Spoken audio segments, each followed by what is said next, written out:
I can't believe it's 2025 and people are still writing business plans before launching their innovative business ideas. I mean, you can stick to that traditional method, but here are a few reasons why you probably shouldn't. First, it's super time consuming. Secondly, it doesn't help you validate any of your business ideas. I mean, why spend time to write a 15 to 20 page document when you should be out there testing if your business idea will work?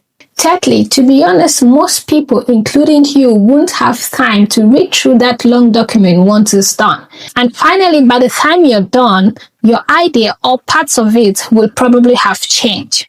Now that you know that you shouldn't be writing any business plan before launching your business idea, this is what you should do instead. I'm going to share 3 simple steps to enable you launch your business idea faster, even without a business plan. So go ahead and save this video because you will definitely want to come back and watch this again.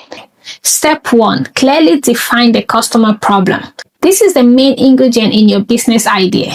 It will determine if your planned business will succeed or stand the test of time. Helping people solve their painful problem or address their key needs is the reason why businesses like Netflix, Amazon, or Airbnb keep growing bigger and amassing profits. So what is the customer problem? It is the main reason why people want to pay for anything, including your future solution. It is that unmet need that people really want to meet. Remember that the customer problem has to be painful and people must be unsatisfied with existing solutions addressing that problem.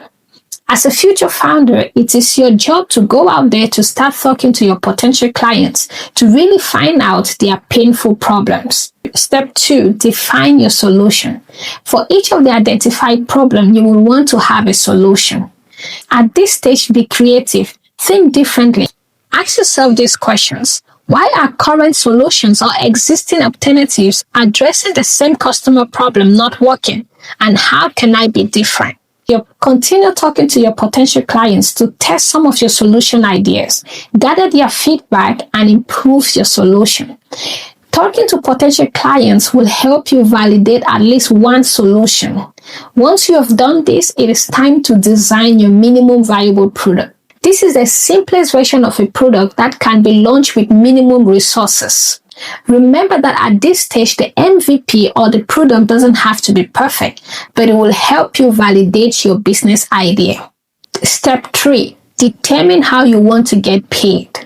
This step is very important because your planned business has to generate revenue. This can be through a subscription model, a direct sales model, or a freemium model.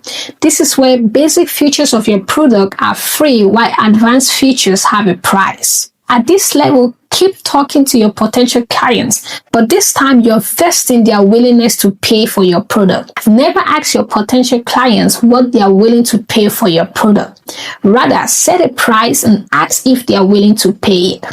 Gather their feedback and improve your revenue model. We are done. You now know how to launch your business idea even without a business plan. This is what you should now do. Click the save button on this video if you have not yet done so. Come back to it again, start with step 1, watch and apply, and proceed accordingly. I hope this video helps you to get started with that business idea. The world is waiting to see you succeed in a grand style. Please do not forget to like, to subscribe, and to share this video with someone who needs it. Thank you for watching, and I will see you in the next video.